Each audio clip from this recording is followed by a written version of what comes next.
तो in the Werner's theory what does this theory says बेटा? तो Werner was the first scientist who was awarded with the alcohol phenol and ether से आया था, वो तो इजी था, वो तो बन गया। हाँ Pratibha, I know you were telling me the same in the last class also. Werner complete name is Alfred Werner, और ये जो एल्फ्रेड वर्नर है he was a Nobel prize winner for this theory. उसको नोबेल प्राइज मिला था इस theory के लिए, एंड इस थ्योरी से उसने एक तो बॉन्डिंग एक्सप्लेन करी थी। बॉन्डिंग को ऐसे बोलो कि क्या होते हैं coordination compound, not a VBT and CFT, वो पर्टिकुलर बॉन्डिंग की थ्योरीज हैं। एक तो इसमें वो एक्सप्लेन कर रहा था कि कोऑर्डिनेशन कंपाउंड्स क्या होते हैं, and the second thing is Werner ने क्या करा था ना, वर्नर ने आर्टिफिशियल मतलब he synthesized the coordination compounds in the lab.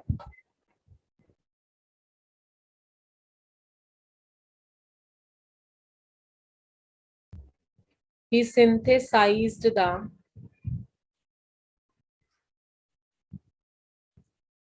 coordination compounds in the laboratory बेटा, ये सबसे बड़ी बात है। उसने ना कोऑर्डिनेशन कंपाउंड्स को लैब में बनाया था। जब मैंने चैप्टर स्टार्ट कराया था तो मैंने आपको स्टार्ट ऑफ द चैप्टर में बताया था कि कोऑर्डिनेशन कंपाउंड लैब में भी बनते हैं और मोस्टली नेचुरल होते थे पहले, लैब में तो इसने सबसे पहले बनाए थे, इसलिए इसको नोबेल प्राइज मिला था। Let's start with the postulates of this theory. इससे ना लास्ट क्लास में जैसे आपको एक आइडिया हुआ था कि कोऑर्डिनेशन कंपाउंड होते क्या हैं, इस क्लास में आपको ये आइडिया होगा ये अंदर बाहर वाला गेम क्या है, ये जुड़ते कैसे हैं। So these are the postulates of the Werner's theory beta. Postulates of the Werner's theory. So regarding the postulates of the Werner's theory, the first postulate is the central metal atom oblique ion. जो central metal atom होता है या ion होता है उसकी दो तरह की वैलेंसी होती है, exhibit two types of valencies. देखो नॉर्मल कंपाउंड में तो बच्चा दो टाइप की वैलेंसी कभी भी नहीं होती किसी एलिमेंट की, है ना। अब जैसे हमने लास्ट क्लास में बात करी थी कि चादर से बाहर पैर पसारते हैं, वो चादर से बाहर पैर इसीलिए पसारते हैं ना कि जितनी इनकी नॉर्मल वैलेंसी हमें इलेक्ट्रॉन्स के बेस पे लगती है उससे ज्यादा बॉन्ड बनाते हैं ये, ठीक है। तो central metal atom oblique ion exhibit the two types of the valencies. इनकी दो तरह की वैलेंसीज होती है, उसको लिखते क्या है बेटे, known as the 1 degree. 1 degree को क्या लिखेंगे, primary, known as the primary valency as well as the 2 degree. 2 degree यानी कि सेकेंडरी वैलेंसी।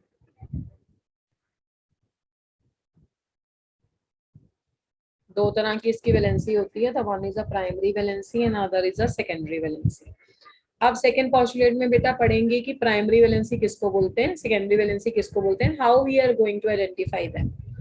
जो आपकी प्राइमरी वैलेंसी है ना, अब आप समझ जाओगे ना बच्चा कि 1 डिग्री प्राइमरी होती है और 2 डिग्री सेकेंडरी होती है। मैं बार बार ये वाला वर्ड नहीं लिखूंगी, एक बार लिखते आप इसी से ध्यान रखना।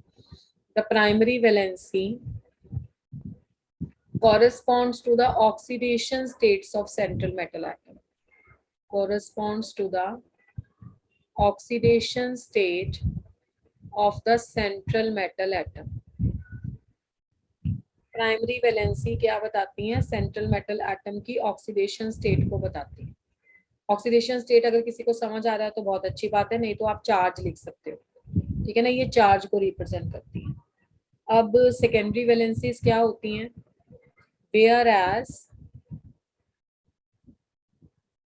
इसको नेक्स्ट स्लाइड पे लिख देते हैं, स्पेस नहीं है ना यहाँ पे, नेक्स्ट पोस्टुलेट ही बना देते हैं इसका। थर्ड हो गया, सेकेंडरी वैलेंसीज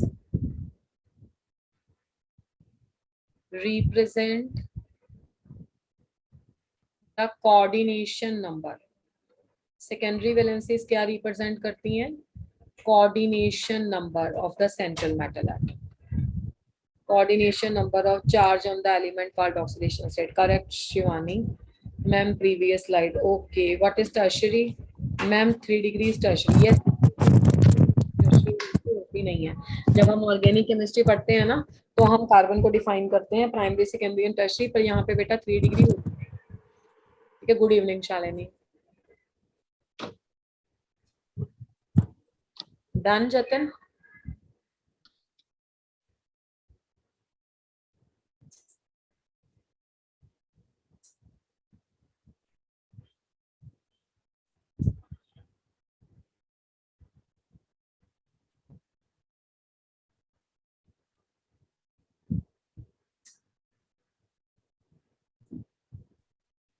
डन मैम।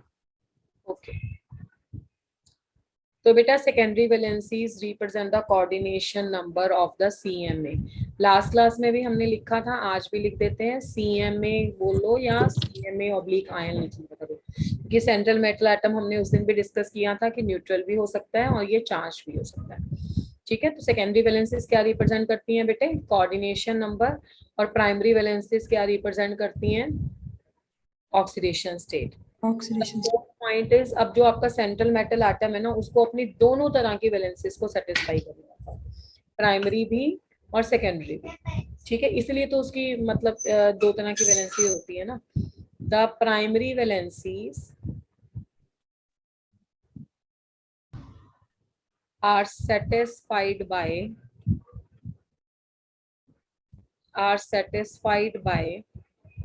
अब देखो, आप मेटल पे क्या चार्ज आएगा? मेटल पे हमेशा पॉजिटिव चार्ज आएगा, है ना। तो अब प्राइमरी वैलेंसीज वो हैं जो ब्रैकेट के बाहर होती हैं। लास्ट क्लास में हमने कुछ स्पीशीज को ब्रैकेट के अंदर लिखा था और कुछ स्पीशीज को ब्रैकेट के बाहर लिखा था, याद है? और एक को मैंने बोला था कोऑर्डिनेशन स्फीयर और एक को मैंने बोला था आयनाइजेशन स्फीयर। आज रित्विका नहीं आई क्या? मैम होम क्लास में। क्या आई है? मैम आई हूँ। अच्छा अच्छा, आपका आंसर नहीं ना कोई आया, तो पता नहीं नहीं लगा। मैम, बीच में क्लास में मतलब बंद हो जा रही है, वो सिग्नल प्रॉब्लम। हाँ, वो ना वेदर के कारण कई बार नेटवर्क ऐसा हो जाता है। Yes ma'am. ठीक है बेटे, the primary valencies are satisfied by, मैंने क्या बोला था कि कुछ स्पीशीज उसके ना कोऑर्डिनेशन स्फीयर के बाहर होती हैं, तो जो आयनाइजेशन स्फीयर होता है, तो प्राइमरी वैलेंसीज उनको सेटिस्फाई करती है। अब मेटल पे अगर पॉजिटिव चार्ज होगा, ऑलवेज मेटल पे पॉजिटिव चार्ज होता है, तो कोऑर्डिनेशन स्फीयर के बाहर जो हम आयन लगाएंगे वो नेगेटिवली चार्ज होंगे।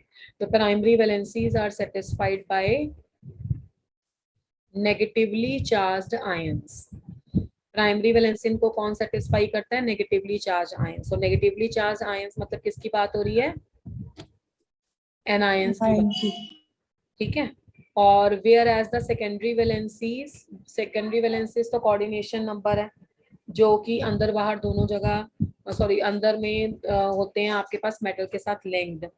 Where as the secondary valencies are satisfied by what? Whereas the secondary valencies are satisfied by either negatively charged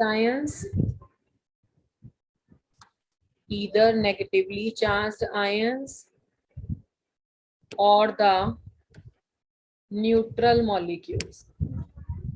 तो या तो इसको नेगेटिवली चार्ज आयन सेटिस्फाई करते हैं या इसको न्यूट्रल मॉलिक्यूल सेटिस्फाई करते हैं। ठीक है, दोनों तरह के मॉलिक्यूल्स इसको रिप्रेजेंट कर सकते हैं।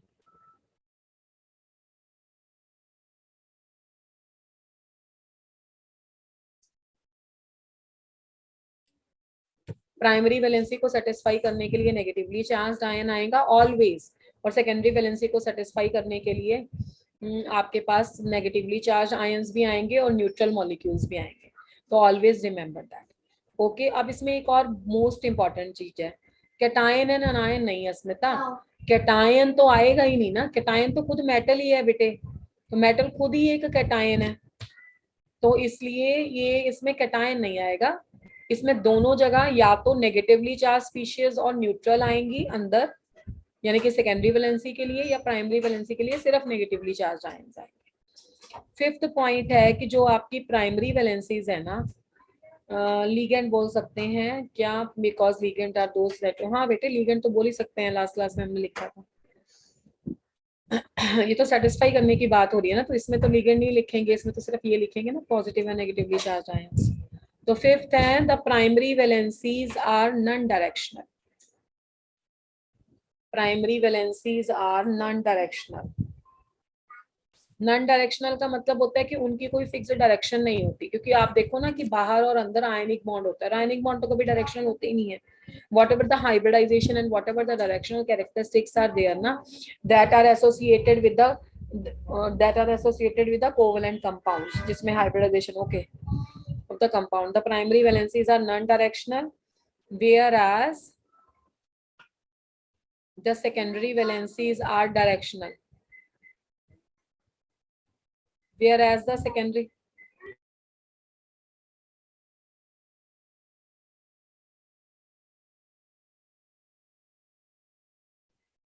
the primary valencies are non-directional, whereas the secondary valencies are directional,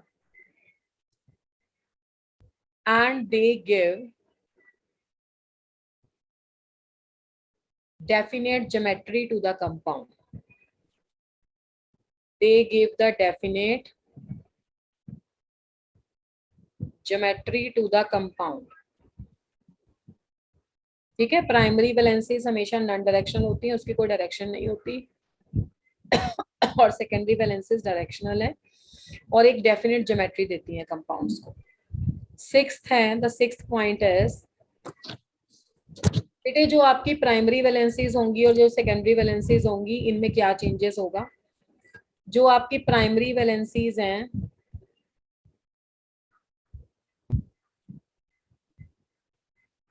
they are ionisable. Primary valencies क्या है, ionisable, whereas the secondary valencies are non-ionizable. Secondary valencies are non-ionizable.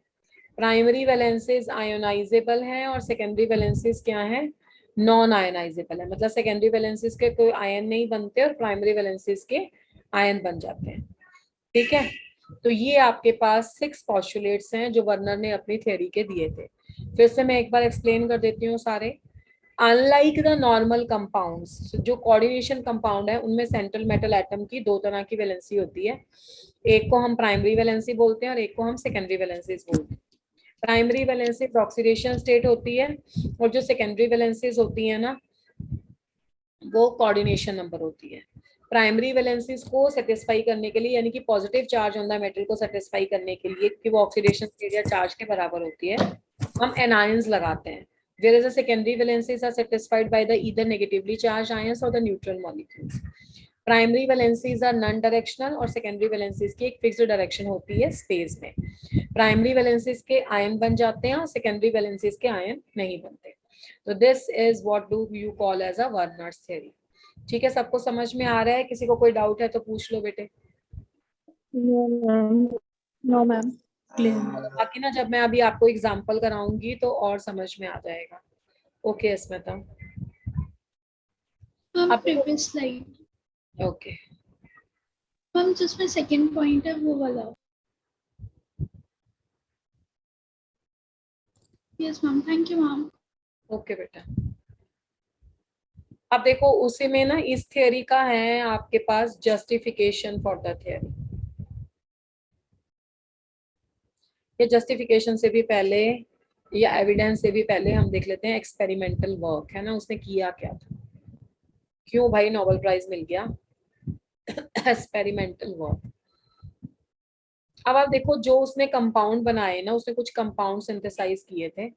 पहला कंपाउंड उसने जो बनाया था ना उसके लिए उसने 2 ऐसे कंपाउंड यूज किए थे जो ऑलरेडी स्टेबल है। वैसे ये बात मैंने देखा है कि जब मैंने मंडे का लेक्चर लिया था किसी बच्चे ने अपनी चैट बॉक्स में भी लिखी थी। अदरवाइज जो कोऑर्डिनेशन कंपाउंड है ना ये कोई नया कुछ नहीं है, ऑलरेडी स्टेबल एग्जिस्टिंग कंपाउंड को ही अगर हम एक फिक्स्ड रेशियो में कंबाइन करते हैं तो there is a formation of the coordination compound. ठीक है, तो they are formed by the combination of the already stable existing compound. अब जैसे कोबाल्ट क्लोराइड ऑलरेडी एग्जिस्ट करता है लाइफ में, ठीक है, इसके साथ हमने क्या ले लिया, इसके साथ हमने 6 मॉलिक्यूल्स ऑफ अमोनिया ले लिया। तो जब 6 मॉलिक्यूल्स ऑफ अमोनिया ले लिया तो हमारे पास क्या बन गया, CONH3 6 ऐसे और Cl3। तो ये फर्स्ट कंपाउंड था कोऑर्डिनेशन कंपाउंड जो उसने लैब में सिंथेसाइज किया, CONH3 6 और Cl3। ठीक है, अब इसको थोड़ा सा हम जस्टिफाई करेंगे।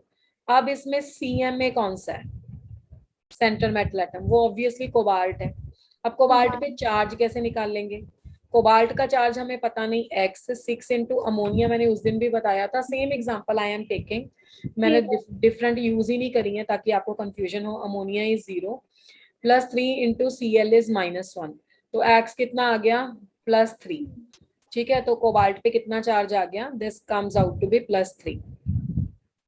तो ये CO +3 NH3 6 एंड Cl3, ये आपके पास कॉम्प्लेक्स आ गया। Cobalt +3 is there, cobalt +3 is formed.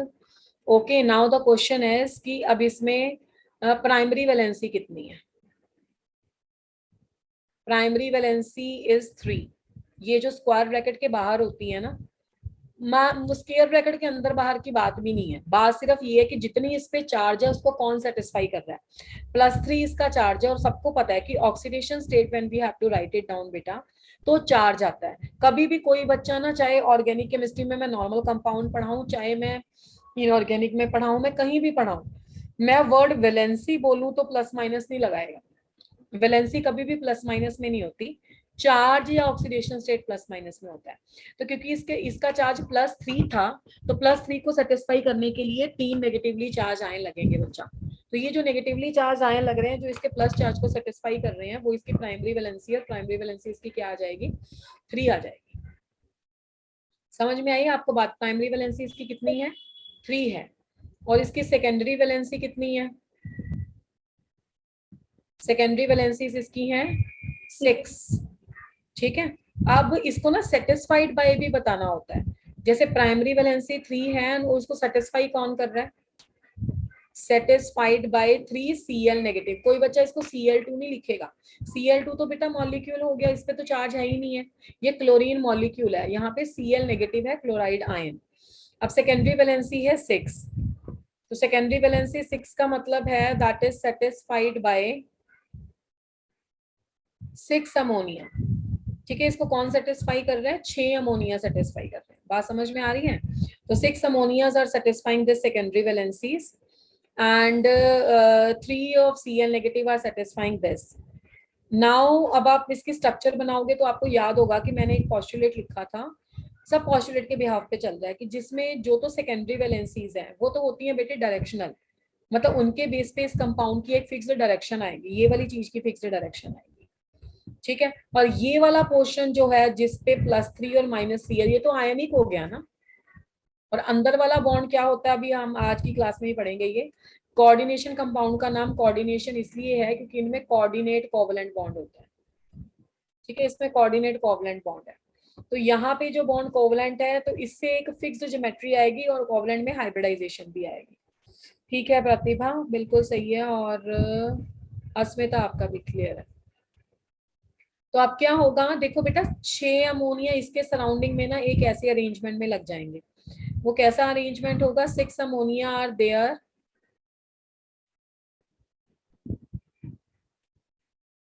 Like this.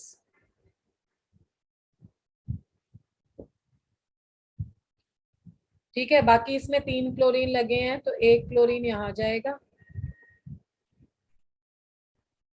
एक क्लोरीन यहाँ जाएगा, और एक क्लोरीन यहाँ जाएगा। तो 3 chlorine atoms are there, 3 this are there. इससे क्या बात क्लियर होती है, इससे ये बात क्लियर होती है कि हमारे पास इसमें प्राइमरी और सेकेंडरी वैलेंसीज कितनी है। ठीक है, समझ में आ रहा है बेटे, यस मैम। ओके। तो बाकी अगर मैंने इसको ऐसे किया अरेंज, तो आप मेरे को ये बताओ कि उस अरेंजमेंट में कहाँ पे फिक्स्ड ज्योमेट्री और कहाँ पे फिक्स्ड ज्योमेट्री नहीं है।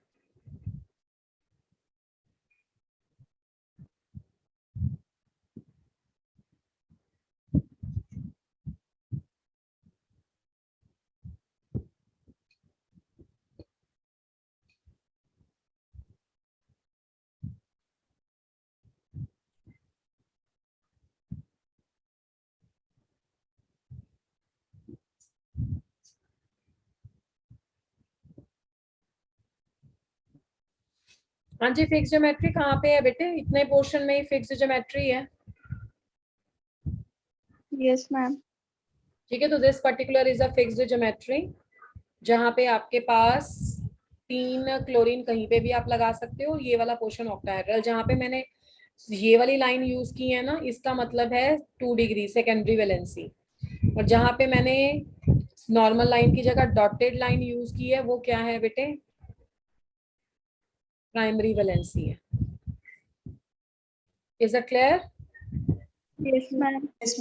मैम प्राइमरी वैलेंसी रिपीट कर दो। प्राइमरी वैलेंसी जो आपके पास चार्ज आता है किसी पे, जैसे कोबाल्ट पे चार्ज +3 आया है, तो +3 को न्यूट्रलाइज करने के लिए हम कौन सी चीजें लगाते हैं, वो उसकी प्राइमरी वैलेंसी है। +3 को ऑब्वियसली अमोनिया तो न्यूट्रलाइज नहीं कर सकता, क्योंकि अमोनिया तो न्यूट्रल है, तो कौन करेगा? Cl करेगा, तो 3 Cl प्राइमरी वैलेंसी।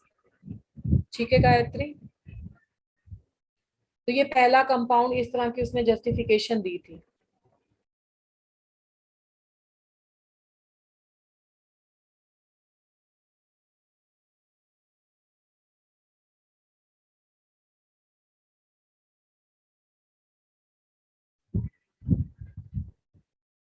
चलो अब आ जाओ सेकंड कंपाउंड पे जो इसने बनाया था। The second compound is cobalt chloride. Again he had taken, अब कोबाल्ट क्लोराइड में instead of taking the ratio 1:6, he had taken at that time 1:5। 1:5 की रेशियो में जब ये लिया गया, तो आपके पास कंपाउंड बनता है CONH3 1Cl एंड Cl2। तो इस तरह का कंपाउंड बना। अब आपको समझ में आ रहा होगा कि एक Cl अंदर आ गया, 2 Cl बाहर चले गए।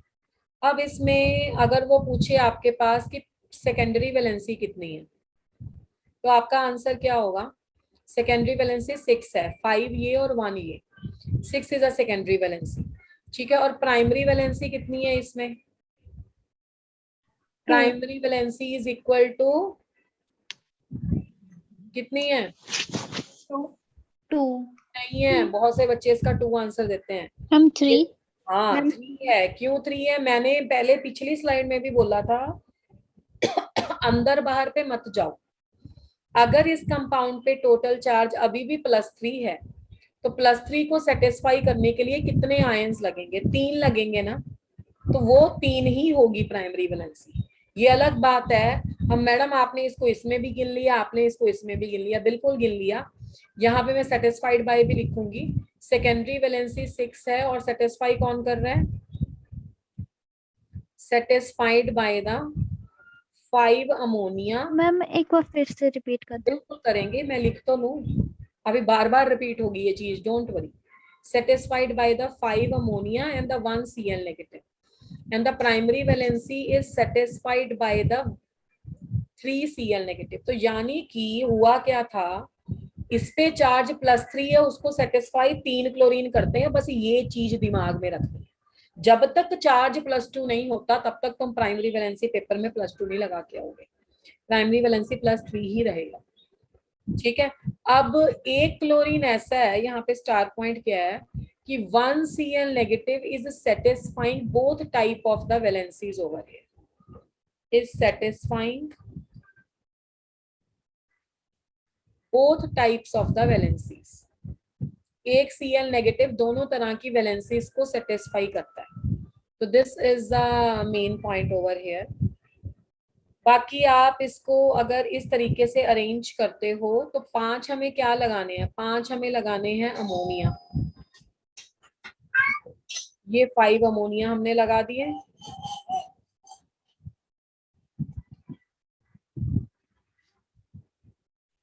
एक क्लोरीन, कहीं पे भी कुछ भी लगा सकते हो। बाकी इसमें 2 क्लोरीन एटम्स हैं, 2 क्लोरीन एटम। आप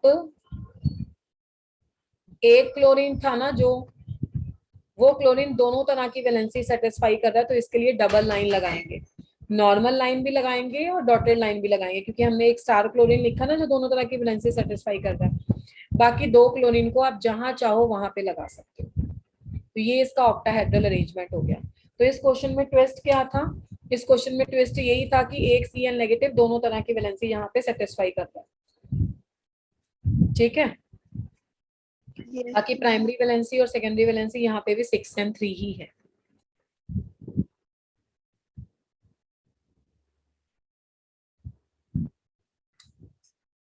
What you want जतिन? अब मैंने तो 3-4 बार रिपीट कर दिया बेटे एक ही बात, आप रिपीट करो आपको क्या पूछना।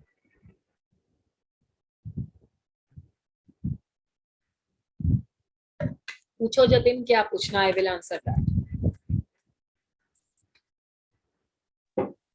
Jatin, ask what do you want to ask beta, create your question, you will definitely get the answer। Ma'am primary valency वाला बता दो। प्राइमरी वैलेंसी 3 है जी। मैम इसमें Cl नेगेटिव, मैम ये समझ नहीं आया कुछ। Cl नेगेटिव मतलब? मैम ये आपने नीचे लिखा है ma'am satisfied by 3Cl negative, ma'am ये कैसे आ गया? बेटे क्योंकि 3 Cl है यहाँ पे, 2 और 1 3। Yes ma'am. हाँ तो 3 ये +3 है। पूरी स्लाइड रिमूव हो गई, ये नोट्स में भी नहीं जाएगी। Okay let me right it again. बेटे मैं एक बात देख रही हूँ, 3-4 बार मैंने एक ही चीज रिपीट करी और आप लोग ना ध्यान से सुन नहीं रहे हो। क्लास में अटेंटिवनेस अगर नहीं रखोगे ना फिर गड़बड़ हो जाएगा। मैं बार बार ये बोल रही हूँ कि 3 प्लस है, 3 प्लस है, 3 प्लस है, 3 प्लस है, अंदर बाहर नहीं देखना। 3 प्लस को न्यूट्रल करने के लिए 3 चीजें यूज होंगी, दैट्स इट, बस खत्म काम। ये 3Cl नेगेटिव है। What else I have to say, बताओ आपको मेरी बात समझ में आई? जब तक ये 3+ रहेगा अंदर बाहर का कोई चक्कर है ही नहीं। +3 को न्यूट्रल करने के लिए 3 ही तो चीजें लगेंगी ना। अब 2 और 1 3, तो 3Cl नेगेटिव क्या कर रहे हैं बेटे? 3Cl negative satisfy the 1 degree valency, that's it. और the 5 ammonia and 1 Cl negative satisfy 2 degree valency. तो इसका मतलब है 1 Cl negative satisfy both valencies, 1 degree and 2 degree valency. Is that clear? Yes, ma'am. Yes ma'am. अब structure मैंने बना ही दी थी आपके पास, 5 अमोनिया थे, आप कहीं पे भी लगा सकते हो, इसका कोई मतलब नहीं है क्योंकि ये तो 5 ही हैं, कोई स्पेशल अरेंजमेंट तो होने नहीं वाला है। 1 क्लोरीन था यहाँ पे, अब ये दोनों तरह की वैलेंसी शो करता है तो दोनों लाइंस लगा दी।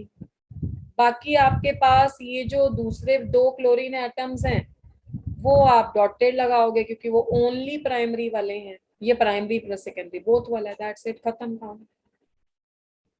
Yes, ma'am.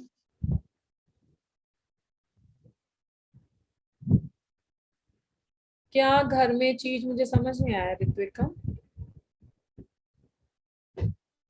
अच्छा आप कह रहे हो शायद कोऑर्डिनेशन कंपाउंड के अंदर +3 है तो बाहर जाने की कोई जरूरत नहीं, यहीं से ही देख लो, शायद आप ये कहना चाह रहे हो। यस बेटा, Yes, ma'am. यस करेक्ट बेटा। So the next complex that he has designed is the COCl3 plus 4 molecules of ammonia he has taken, 1:4 ratio of the ammonia, CONH3 4 Cl2, अब इसमें Cl आ जाएगा एक बाहर, चार्ज तो बेटा अभी भी इसका +3 ही है। तो क्वेश्चन तो बिना किए भी समझ आ रहा होगा कि इसमें जो सेकेंडरी वैलेंसी है वो कितनी है। इसमें सेकेंडरी वैलेंसी है 6। हाँ जी हाँ जी। और प्राइमरी वैलेंसी कितनी है बेटे? प्राइमरी वैलेंसी अभी भी है। चलो आप मुझे सेटिस्फाइड बाय बताओ कौन कौन करेगा। This is satisfied by 4NH3 and 2Cl. हाँ जी was 4NH3 and the 2Cl negative, and this is satisfied by 3Cl negative. yes 3Cl negative। तो बच्चा स्टार पॉइंट क्या हो गया कि 2Cl negative satisfy Both type of valencies. हाँ जी both types of valencies, 2Cl negative दोनों type की valencies को सेटिस्फाई करते हैं। ठीक है बेटा, तो इसका ये कहानी हुई, ये मीनिंग हुआ इसका कि ये दोनों तरह की वैलेंसी को सेटिस्फाई कर रहा था। हाँ ठीक है अस्मिता और जतिन। तो आप इसकी स्ट्रक्चर कैसे बनाओगे बेटे? 4 अमोनिया है, आप 4 अमोनिया कहीं पे भी लगा सकते हो, मैं यहाँ पे लगा देती हूँ।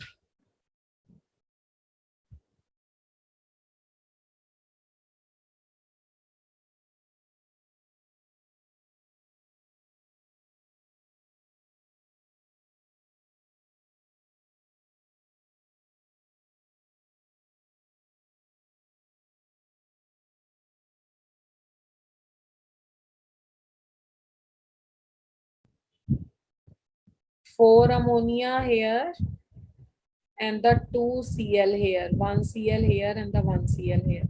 अब बेटा आपको कैसे लगाने हैं? Double lines you will place, ठीक है, और एक Cl कहीं पे भी लगा सकते हो। ऐसे मैंने जहाँ पे लगाया आप उससे अलग ओरिएंटेशन पे भी लगा सकते हो, कोई दिक्कत नहीं है। ये तो आपके घर वाले मेंबर है ही नहीं ना, जहाँ मर्जी घूमे तो मैं क्या, ठीक है। बताओ यहाँ तक का कॉम्प्लेक्स क्लियर है सबको? Yes, ma'am. Yes, ma'am. Yes, 1 charge होगा, इस पे -1 चार्ज होगा। पिछले वाले कॉम्प्लेक्स में पूरे पे +2 था क्योंकि ये +3 था, ये -1 था और ये -2 था। फर्स्ट वाले कॉम्प्लेक्स पे ये +3 था, -3 था। पता है क्या है, देखो पीछे से बैकग्राउंड अपना बंद ऐसा धुंधला कराने के लिए। आप मुझे कुछ कह रहे हो या आप नॉर्मली अनम्यूट करके बोल रहे हो बेटा? शायद जतिन है। मैम आपको गलती से माइक ऑन हो गया था माइक तो ऑन हो गया पर बातें करनी भी नहीं है ना, मैम। हमें मैम ध्यान रखना है। ये आपको नेटवर्क का प्रॉब्लम हो गया था। अच्छा, आपको पूरा ध्यान रखना है कि आप क्लास को ना बिल्कुल स्कूल वाली क्लास या नॉर्मल एक ऑफलाइन वाली क्लास की तरह, ठीक है बेटा। अब देखो ये कॉम्प्लेक्स है आपका। अब क्वेश्चन ये है, ये एनसीईआरटी में ये बात नहीं दी हुई पर कॉम्पिटिटिव के लिए ये बात वेरी वेरी इंपॉर्टेंट है। अब ये बात क्या कहती है? ये बात ये कहती है कि ये वाला जो कॉम्प्लेक्स है ना CONH3 थ्राइस Cl3, ये थ्योरेटिकली तो पॉसिबल है, थ्योरेटिकली तो पॉसिबल है। इसमें आप सारी वैलेंसीज बता भी पाओगे, कोई दिक्कत नहीं है। प्राइमरी वैलेंसी 3 है, सेकेंडरी वैलेंसी 6 है, 3 Cl नेगेटिव दोनों सेटिस्फाई करते हैं वगैरह वगैरह, ये सब आप बता दो। पर ये एक्चुअली नॉट फॉर्म, ये कॉम्प्लेक्स कभी वर्नर से बना ही नहीं था। कोई बता सकता है इसका कारण? मतलब थ्योरेटिकली किताबों में दिया हुआ है पर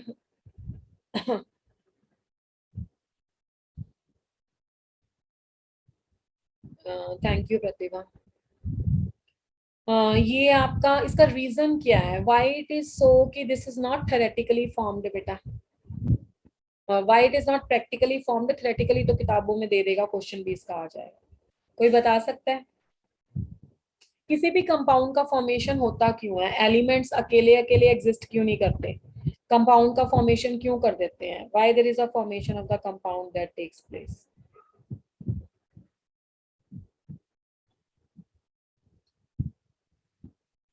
कोई भी कंपाउंड इसलिए फॉर्म होता होगा शायद वो एलिमेंट से ज्यादा स्टेबल होता होगा। एम आई राइट और नॉट? है ना, अगर नॉर्मल एलिमेंट्स कम स्टेबल हैं, उसका कंपाउंड ज्यादा स्टेबल है, तभी तो कंपाउंड फॉर्मेशन होता होगा ना। यस और नो? अब स्टेबल कब होता है? तो कुछ स्टेबल का रीजन होता है कि उसकी energy, octet and maintain stability. Yes Ritvika, यहाँ पे तो ऑक्टेट की बात ही नहीं कर सकते ना, नॉर्मल कंपाउंड्स के केस में ऑक्टेट की बात कर सकते हैं। कोऑर्डिनेशन कंपाउंड तो भाई कितने कितने इलेक्ट्रॉन लेके जा रहे हैं। तो अब जो स्टेबिलिटी होती है ना, हमेशा वो इनवर्सली प्रोपोर्शनल होती है एनर्जी के। जितनी एनर्जी ज्यादा होगी उतनी स्टेबिलिटी क्या होगी? कम होगी। ठीक है बेटा शालिनी। तो अब क्या होता है, आप पिछले कंपाउंड सारे देखो, यहाँ पे कौन सी फोर्सेस प्रेजेंट थी? आयनिक। अब आयनिक अट्रैक्शंस हैं ये, तो अट्रैक्शन से एनर्जी रिलीज होगी। इससे पिछले वाला भी कंपाउंड देखो, यहाँ पे भी एनर्जी रिलीज होगी, यहाँ पे भी एनर्जी रिलीज होगी। तो इन सारे कंपाउंड में ना आपके पास एनर्जी रिलीज होती है क्योंकि आयनिक इंट्रैक्शंस होती हैं, और एनर्जी का रिलीज होना उस कंपाउंड को लो एनर्जी का कर देता है, और लो एनर्जी का कर देता है तो कंपाउंड स्टेबल हो जाता है। That's why it is getting form. पर यहाँ पे कुछ इसको स्टेबलाइज करने वाला फैक्टर ही नहीं है, ठीक है। तो no ionic interactions are present here, no ionic interactions are present, है ना। यहाँ पे कोई आयनिक इंट्रैक्शंस प्रेजेंट ही नहीं है। so the compound will not get stabilized, और ये कंपाउंड स्टेबलाइज्ड होगा भी नहीं, will not get stabilized by when so this compound is not getting stabilized, ये कंपाउंड स्टेबलाइज होगा ही नहीं, यानी कि बनेगा ही नहीं, ठीक है।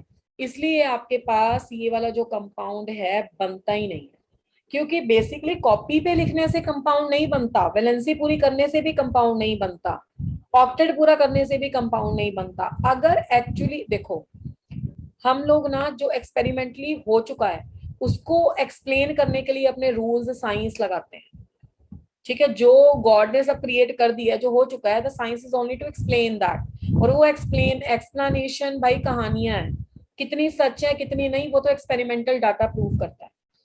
अब जैसे कोई मॉलिक्यूल पैदा हो जाता है, जो कोई कंपाउंड पैदा हो जाता है, जैसे कोई एक बच्चे का बर्थ होता है उसके बाद उसकी जन्म कुंडली बनती है ना, तो इसमें भी पहले मॉलिक्यूल पैदा हुआ है, अब उसकी जो जन्म कुंडली है वो क्या है, उसमें इंथैल्पी ऑफ हाइड्रेशन कितनी है, उसका डाइपोल मोमेंट कितना है, उसका स्टेरिक फैक्टर कितना है, उसमें रिपल्शंस कितनी है, ये कितना है, वो कितना है, कोऑर्डिनेशन नंबर कितना है, आप कैसे कैसे कैलकुलेशन कर रहे हो, इसकी स्ट्रक्चर क्या आएगी, ये वो, ये सारे पैरामीटर्स उसका है, ये सारे उसके पैरामीटर्स हैं। तो जो हमने किसी बॉन्डिंग को लेना है, उस किसी कहानी को लेना है, तो अगर हमारी कहानी वो वाले पैरामीटर्स को एक्सप्लेन कर पा रही है तो आपके पास वो कहानी उसकी थियरी बन जाती है। तो इसी तरीके से ना तो पहले इसमें ऑक्टेट कंप्लीट हुआ, कुछ भी नहीं हुआ, सबसे पहले तो इस कंपाउंड में रिलीज हुई एनर्जी। अगर कोबाल्ट अमोनिया क्लोरीन, मतलब कोबाल्ट क्लोराइड बना हुआ था, वो भी कब बना होगा, जब कोबाल्ट एंड क्लोरीन ने कंबाइन करके एनर्जी रिलीज की होगी, और वो अमोनिया से कंबाइन किए होंगे तो एनर्जी रिलीज हुई होगी, और जब कंपाउंड में एनर्जी रिलीज हुई तो वो फॉर्म हुआ। अब वो फॉर्म हुआ तब आई थियरीज कि भाई कैलकुलेट करो इसका डाइपोल मोमेंट कितना है, ये कितना, वो कितना, फिर उसके बाद हम देखेंगे कि हमारी कौन सी थियरी अप्रोप्रिएट होती है। उसमें हमने एक ऑक्टेट बना दिया, एक हाइपरवैलेंट बना दिया, सब कुछ बना दिया अपने, ठीक है। तो यहाँ पे कोई आयनिक इंटरेक्शंस प्रेजेंट नहीं थी, so compound will not get stabilized and the no energy is released, no energy is released, hence not formed. जिंदगी में कोई ऐसी चीज नेचर में एग्जिस्ट नहीं करती जो अनस्टेबल है, अगर वो अनस्टेबल एग्जिस्ट करती भी है मोमेंटरीली तो वो स्टेबलाइज होने की तरफ रिएक्शन देती है। तो इसलिए ये कंपाउंड का सब कुछ पूछ सकता है, पर प्रैक्टिकली ये पॉसिबल नहीं है, थ्योरेटिकली पॉसिबल। तो ये इसने जो काम किया था उसके लिए उसको नोबेल प्राइज मिला था, पर इसने अपनी थियरी का जस्टिफिकेशन भी खुद दिया था कि कोई और आके मेरे काम में कमियां निकाल ले, कोई और आके बोले कि वर्नर भाई साहब इसको एक्सप्लेन करो, तो इसलिए मैं खुद ही एक्सप्लेन कर देता हूँ। तो आगे है evidences in the support of theory, evidences भी लिख सकते हो या जस्टिफिकेशन भी लिख सकते हो, justification in the support of the theory, ठीक है बेटा। एविडेंस या justification in the support of the theory क्या होता है? देखो एविडेंस या जस्टिफिकेशन का मतलब ये है कि क्या क्या पैरामीटर्स थे जो इसने अपनी थ्योरी से एक्सप्लेन किए। तो सबसे पहले हम देखेंगे इसमें प्रेसिपिटेशन टाइट्रेशंस।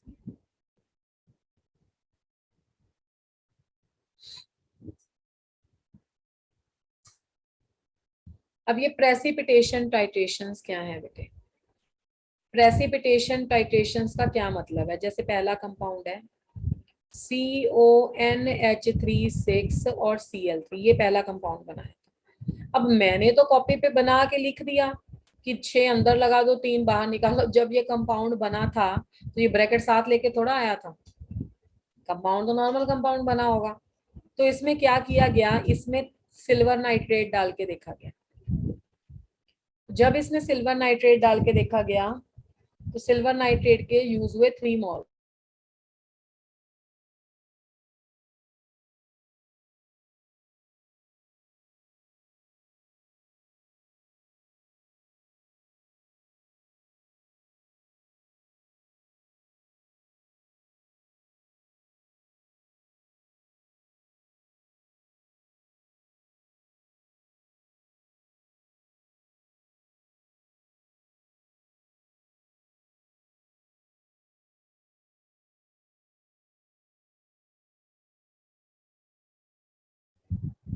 तो अब 3 मॉलिक्यूल्स या 3 मोल आप बोलो सिल्वर नाइट्रेट के यूज हुए, वो 3 मॉलिक्यूल सिल्वर के क्यों यूज हुए? ये मैंने 3 लगा दिए क्योंकि मुझे तो पता है इतने यूज हुए, चेक करके देखा गया था कि मोलर मास कितने पीपीटी का मिलता है। तो 3Cl यहाँ और 3 क्लोरीन यहाँ, तो 3AgCl के कॉरेस्पॉन्डिंग हमें प्रेसिपिटेट मिले थे। बाकी कॉम्प्लेक्स क्या फॉर्म हो गया, CONH3 6 और 3+,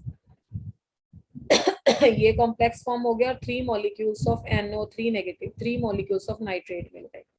तो 3 molecules of nitrate, 3 molecules of AgCl और ये हमारे पास आया। अब इसमें दो बातें हैं।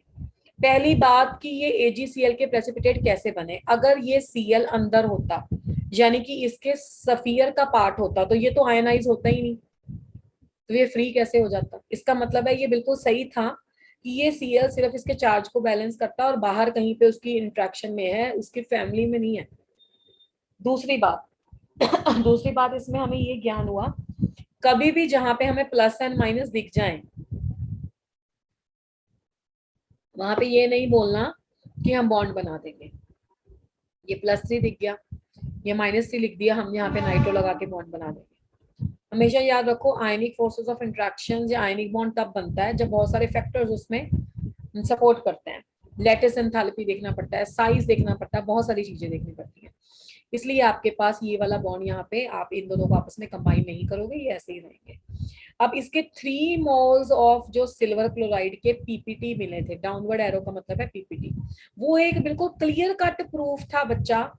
किस चीज का क्लियर कट प्रूफ था बताओ मुझे? अच्छा, किस चीज का क्लियर कट प्रूफ था? Yes, tell what happened.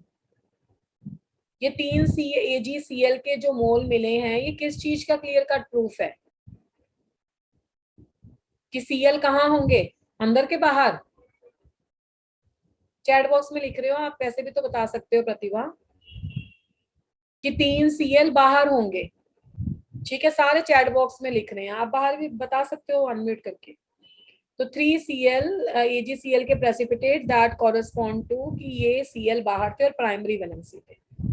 इसी तरीके से उसने सेकंड कॉम्प्लेक्स लिया, CONH3 5Cl एंड Cl2, इसके साथ 2 मॉलिक्यूल्स ऑफ सिल्वर नाइट्रेट के यूज हुए। तो 2 मॉलिक्यूल्स ऑफ सिल्वर नाइट्रेट के यूज होंगे तो क्या बनेगा, CONH3 5Cl, यहाँ पे 2+ आ गया, और 2 मॉलिक्यूल्स ऑफ AgCl के प्रेसिपिटेट मिल गए और 2 मॉलिक्यूल्स नाइट्रेट के मिल गए। तो 2 मोल के कॉरेस्पॉन्डिंग जो AgCl के प्रेसिपिटेट हमें मिले हैं, दैट क्लियरली शोज दैट कि this particular complex is having the 2Cl as a primary valency। इसी तरीके से जो थर्ड वाला था, थर्ड वाला भी अब आप खुद ही कर सकते हो। जब मैंने CONH3 5 की जगह पे 4 कर दिया, लेट इट बी 4, और Cl2 और एक Cl बाहर आया, तो इसमें सिल्वर नाइट्रेट का आपने किया रिएक्शन, तो आपके पास क्या बन गया, CONH3 4 Cl2, ये प्लस और AgCl। ठीक है, तो ये AgCl के आपके पास प्रेसिपिटेट बनता है। तो अब एक AgCl के प्रेसिपिटेट बनना, ये बात शो करता है कि कितने Cl बाहर थे? 1 और वो उनकी कौन सी वाली वैलेंसी थी? 3 कौन सी वैलेंसी थी, नंबर नहीं पूछा मैंने। Primary valency yes of course बेटा। तो ये है प्रेसिपिटेशन टाइट्रेशंस, और precipitation titration itself is a justification और the evidences in the support of the theory. पूछ लो इसमें से किसी को कुछ पूछना है, अगर प्रेसिपिटेशन टाइट्रेशन में किसी को प्रॉब्लम है तो। मैम फर्स्ट वाली रिएक्शन प्लीज रिपीट कर दो। फर्स्ट वाली रिएक्शन में 3 Cl बाहर है, इसलिए 3 मॉलिक्यूल्स AgNO3 के लगेंगे। अब आपके पास 3 Cl आएगा ना बाहर, तो 3 Cl माइनस चला जाएगा तो बेटे यहाँ पे प्लस रह जाएगा, तो ये 3+ हो गया। बाकी 3 नाइट्रेट यहाँ से बाहर आ गए और 3 Ag ने Cl के साथ कंबाइन करके AgCl बना दिया। ठीक है बेटा? Okay ma'am, yes ma'am, thank you ma'am. Okay जी। सेकंड है after that number of ions, या मैं इसको लिख देती हूँ सीधा ही कंडक्टेंस मेजरमेंट।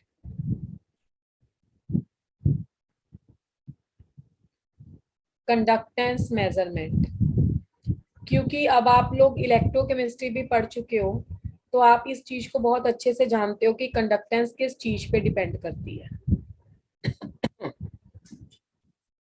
कंडक्टेंस एक तो डिपेंड करती है आपके पास नंबर ऑफ आयंस कितने फॉर्म हुए हैं उस पे। दूसरा कंडक्टेंस डिपेंड करती है आपके पास आयनिक मोबिलिटी पे, कि जितने भी आयन फॉर्म हुए हैं वो भागते कैसे हैं, आयनिक मोबिलिटी पे। तो one is the number of ions, other is the ionic mobility. इन दो फैक्टर्स पे कंडक्टेंस आपकी डिपेंड करती है। अब जैसे आपके पास पहला कॉम्प्लेक्स है CONH3 6 एंड Cl3, ये कॉम्प्लेक्स है बेटा। जब आप इसको आयोनाइज करोगे तो क्या बन जाएगा, CONH3 6 3+ हो गया और 3Cl नेगेटिव हो गया। तो इसमें कितने आयन बने बच्चों, 4 आयन। अब मुझे चार्ज कैसे पता लगा, ये Cl3 है तो 3Cl नेगेटिव होगा। 3Cl नेगेटिव से कितना नेगेटिव चार्ज आ गया, 3 नेगेटिव चार्ज आ गया। 3 नेगेटिव को न्यूट्रलाइज करने के लिए, कंपनसेट करने के लिए हमें इसको 3+ भी डालना पड़ेगा। तो 3+ यहाँ पे आ गया और 3- यहाँ पे आ गया। तो ये आपके पास पहला कॉम्प्लेक्स हो गया, 4 आयंस फॉर्म हुए। यहाँ तक किसी को कोई कंफ्यूजन? No ma'am. सेकेंड वाला क्या था बेटे, NH3 5Cl and the Cl2। अब आप इस कॉम्प्लेक्स को लोगे तो ये बन जाएगा CONH3 5Cl, ये 2+ होगा और 2Cl नेगेटिव होगा। 2 यहाँ पे, 1 यहाँ पे, तो यहाँ पे कितने आयंस बनेंगे बेटा, 3 3 आयंस बनेंगे। अब उसके बाद CONH3 थ्राइस, अगर यहाँ पे मैं Cl2 ले लूं और एक Cl बाहर ले लूं तो वहां पे कितने आयन बनेंगे, CONH3 Cl2। आप बाहर से देखा करो, बाहर 1 नेगेटिव है तो यहाँ पे 1+ होगा। तो कितने आयंस बनेंगे, 2 आयंस। ये है तो बड़ा सारा एक ही आयन है ना, ठीक है। तो ये आपके पास टोटल नंबर ऑफ आयंस बने। अब हमने क्या पढ़ा है कि conductance is directly proportional to what, number of ions, ठीक है। यानी कि ma'am previous slide.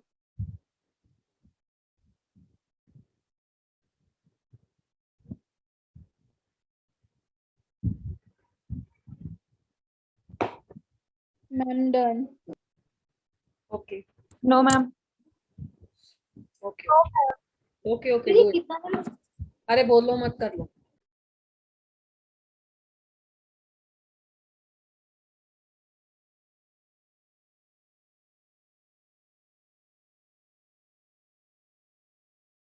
Excuse me ma'am.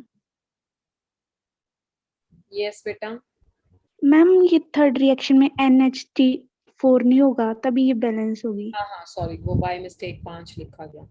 4 2 6 होता है ना, वैलेंसी तो 4 ही रहनी है। 3 वाला तो पता नहीं, बिल्कुल सही है बेटा, 4 ही आएगा। प्रिंटिंग मिस्टेक है भाई।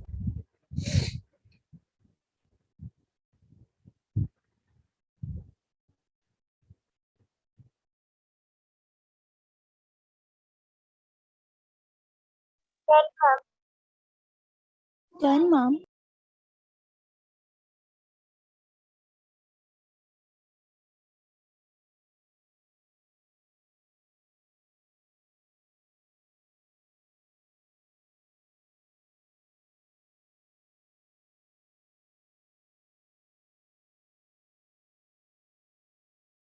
ओके बेटा। Done ma'am. More the number of ions,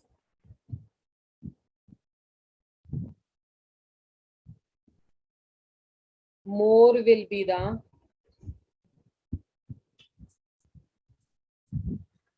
conductance। जितने नंबर ऑफ आयंस होंगे उतनी ही क्या होगी, कंडक्टेंस होगी। अब आप इसको देख लो प्रीवियस स्लाइड से, पहले वाले में 4 आयन थे बेटा, सेकंड में फिर 3 हो गए, फिर 2 हो गए। बताओ सबसे ज्यादा कंडक्टेंस किसकी होगी, जल्दी जल्दी बताओ। फर्स्ट में। यस, ऑर्डर ऑफ कंडक्टेंस क्या होगा, एक बच्चे का आंसर आया अस्मिता का ए, ठीक है बेटे, A B and C। Third type की मेजरमेंट है क्रायोस्कोपिक मेजरमेंट।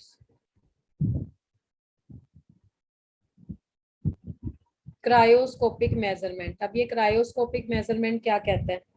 क्रायोस्कोपिक मेजरमेंट आप लोगों ने सॉल्यूशन चैप्टर में पढ़ा होगा ना, यस मैम। है ना। क्रायोस्कोपिक मेजरमेंट का मतलब होता है डिटर्मिनेशन या calculation of the depression in the freezing point, and why the freezing point get depressed due to the addition of the non volatile solution property ना बेटे।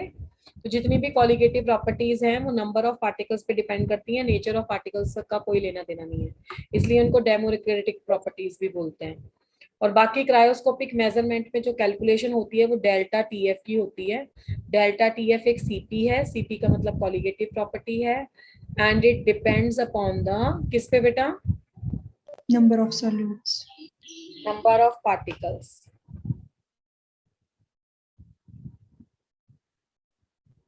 ठीक है जी। अब जैसे ये वाला कॉम्प्लेक्स लिया, ए वाला पहले CONH36Cl3, ये वाला कॉम्प्लेक्स लिया।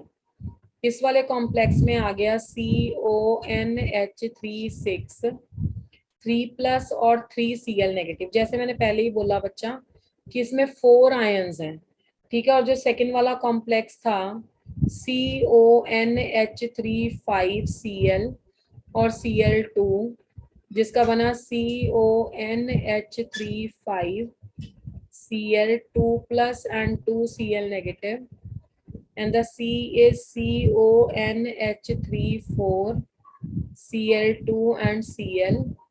This is giving us CONH34Cl2+ and the Cl negative, ठीक है। तो ये वाला जो आपके पास बने, इसमें कितने आयंस आए? 3 आयंस आए। इसमें कितने आयंस आए? 2 आयंस आए। तो आपको पता है कि अगर तो पेपर में क्वेश्चन आ गया डेल्टा टीएफ का ऑर्डर बताओ, या उसको लिखेगा डिप्रेशन इन फ्रीजिंग पॉइंट।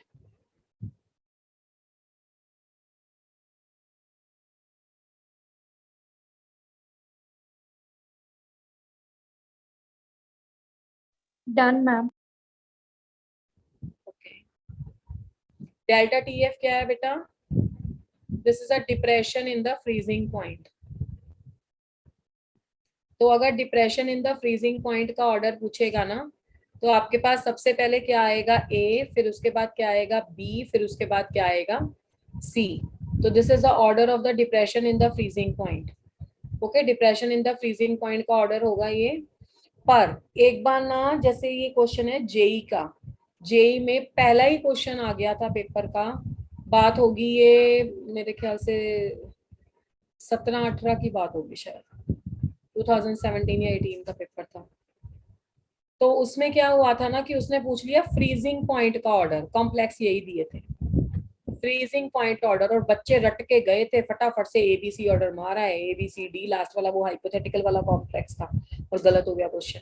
तो आपको थोड़ा सा दिमाग लगाना है कि पेपर में पूछ क्या रहा है। देखो, freezing point of the solution कम हो जाता है किससे? Freezing point of the pure solvent से, and this is a colligative property delta TF.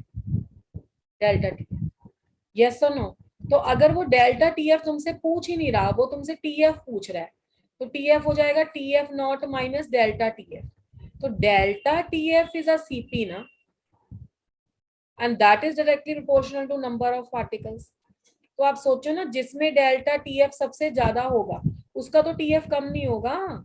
अरे डिप्रेशन या फ्रीजिंग पॉइंट नाम से ही क्लियर है, फ्रीजिंग पॉइंट कम हो रहा है, तो जिसमें डिप्रेशन ज्यादा होगा तो उसका फ्रीजिंग पॉइंट तो और ना कम हो जाएगा। नहीं समझ में आ रही कहानी? मैम क्लियर है। अरे 100 किसी का फ्रीजिंग पॉइंट है, 100 क्या कैसे लिख देंगे, 0 डिग्री लिख देते हैं, है ना। 0 डिग्री किसी का फ्रीजिंग पॉइंट है, 273 केल्विन, ठीक है। अब ये फ्रीजिंग पॉइंट है किसी का, अब इसमें डिप्रेशन हुआ 2 डिग्री का, तो इसका डेल्टा टीएफ जो कि डिप्रेशन इन फ्रीजिंग पॉइंट है वो कितना आ गया? 2 डिग्री सेंटीग्रेड। मान लो आपके पास सॉल्यूशन का इतना बन गया, ये प्योर सॉल्वेंट का था तो ये इतना आ गया। अगर आपका जितना जितना डिप्रेशन ज्यादा होता जाएगा उतना उतना सॉल्यूशन का तो फ्रीजिंग पॉइंट कम नहीं होता जाएगा। अरे यस और नो? अगर आपको नई एग्जांपल से समझ आ रहा, आप इसको ही देख लो, ये तो आपने सॉल्यूशन चैप्टर में पढ़ा हुआ है ना, पहला चैप्टर है इस क्लास का। Yes, ma'am Yes, ma'am. Depression in freezing point is equal to TF not minus TF, तो TF कितना आ जाएगा, TF not minus delta TF। तो more is the delta T, लिख ही दिया वैसे मैंने, more is a delta TF which is CP, less is TF, उतना कम होगा freezing point. Is that clear बेटा? Yes, ma'am. मैम अगर आपके पास पेपर में फ्रीजिंग पॉइंट का ऑर्डर आए तो ये आएगा, और अगर डिप्रेशन इन फ्रीजिंग पॉइंट का ऑर्डर आए तो ये आएगा। ठीक है, यस मैम ये Yes, ma'am. तीन, वैसे तो एक एनसीईआरटी में ना कलर का चार्ट बना हुआ है, आपको कलर का रट्टा नहीं मारना, आपको बस एक पॉइंट लिख देती हूँ मैं 4 नंबर पे कि as the different ions are present,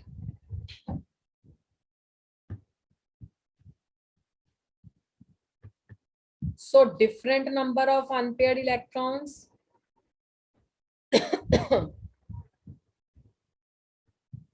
and different होगा color।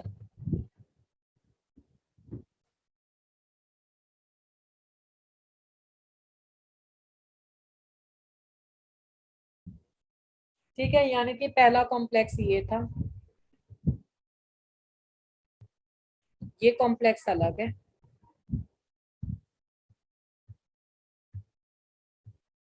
ये कॉम्प्लेक्स अलग है,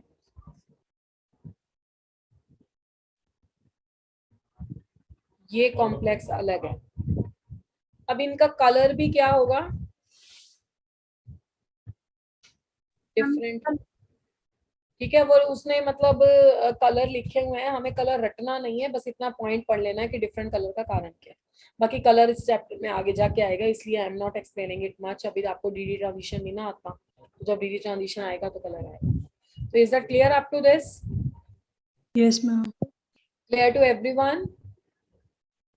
यस किसी एक स्टूडेंट ने अभी ज्वाइन किया है, बताओ, toward the end of a class. Who is this Oppo A11K and Oppo A1K? Raise your hands. Oppo A11K and Oppo A1K. ये किस बच्चे ने नाम रखे हैं?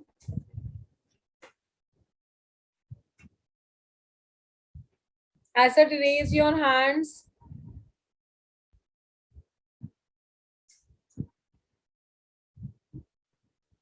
बेटा this is not the way.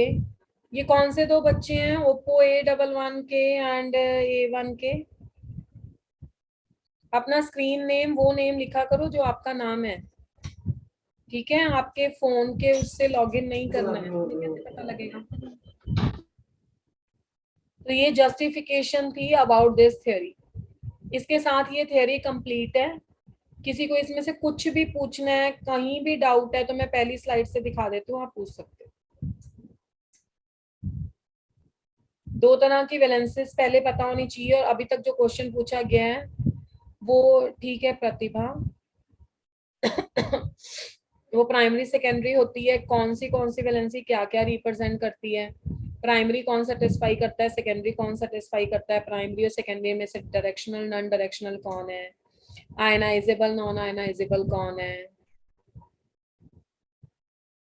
ठीक है उज्जवल, और एक्सपेरिमेंटल वर्क इनका क्या क्या है, फिर उसके बाद थ्योरेटिकल जस्टिफिकेशन के बाद, एक्सपेरिमेंटल पार्ट के बाद इनका थ्योरेटिकल एविडेंस क्या है, नंबर ऑफ आयन, कंडक्टेंस को कैलकुलेट करते हैं, precipitation, titration, cryoscopic measurement and different colour. अब मैं ना एक तरह से लिख देती हूँ आपको ये बात, वैसे तो सबको ये बात क्लास में पता ही है कि कोऑर्डिनेशन कंपाउंड जितने भी आपने रिएक्शन किए, कोऑर्डिनेशन कंपाउंड कभी भी पानी में डालने पे अपनी आइडेंटिटी लूज नहीं करते, पता है ना सबको, क्योंकि वो टूटे नहीं, उनकी ब्रैकेट एक प्रोटेक्टिंग कवर थी, उसने उनको बचा के रखा। हर बार हमने कौन से आयन बनाए हैं, हर बार हमने वो आयन बनाए हैं जो बाहर है, ठीक है, does not lose their identity.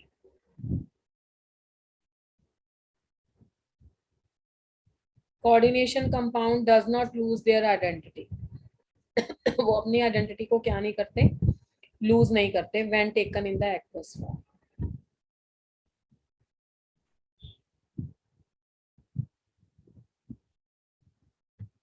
जब उन्हें एक्वस फॉर्म में लिया जाता है तो वो अपनी आइडेंटिटी को लूज नहीं करते हैं कोऑर्डिनेशन कंपाउंड, ठीक है।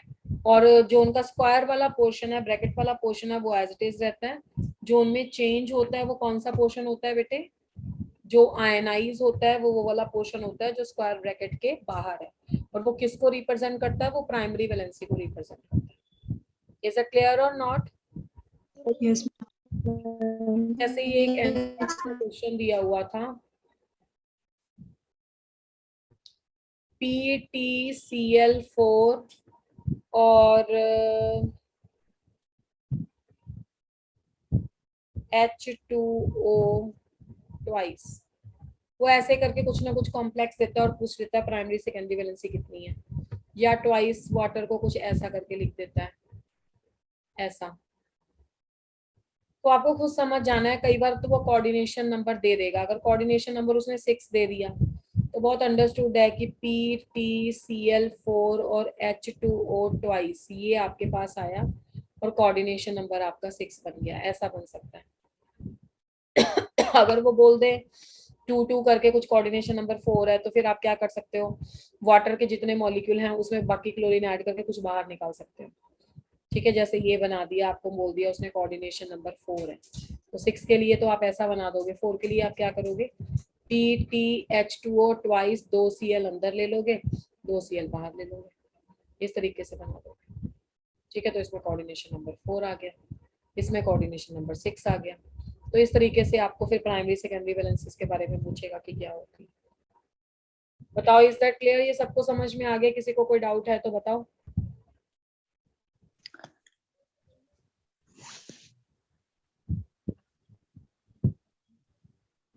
Done, ma'am. ओके जी, तो अभी इसका जो पोर्शन आप ट्राई कर सकते हो घर के लिए, वो आपके पास ना यही टेबल वाला क्वेश्चन ही मैंने बताया था, प्लेटिनम वाला ही था। ये एनसीईआरटी में ना एक एक्सरसाइज सॉल्व कराई हुई है उन्होंने, उसमें पूछा हुआ है प्राइमरी एंड सेकेंडरी वैलेंसी वाला, ये आई क्वेश्चन आप वहां से सॉल्व कर सकते हो। अगला टॉपिक नहीं स्टार्ट करवा रही हूँ, बिकॉज आपको अगर ये नॉर्मल वैलेंसी का पता होगा then you would be able to do that. Is that clear? Yes, ma'am. यहाँ तक तो कोई डाउट नहीं? Yes, ma'am. पूछना है तो कुछ बेटे? No, ma'am. हाँ, और बाकी थोड़ा सा वैसे तो तुम लोग सब क्लास में, मोहम्मद उमर आपको समझ में आया? Yes ma'am. ठीक है बेटे, वैसे तो आप लोग क्लास में सब ध्यान दे रहे हो, बट आई जस्ट वांट कि क्लास का लेक्चर ना साथ साथ पढ़ लिया करो। उससे क्या होगा कि when you will be having a test ना, तो आप एक्स्ट्रा कर पाओगे। क्लियर है? Yes, ma'am. Yes, ma'am. Yes, ma'am. Okay जी।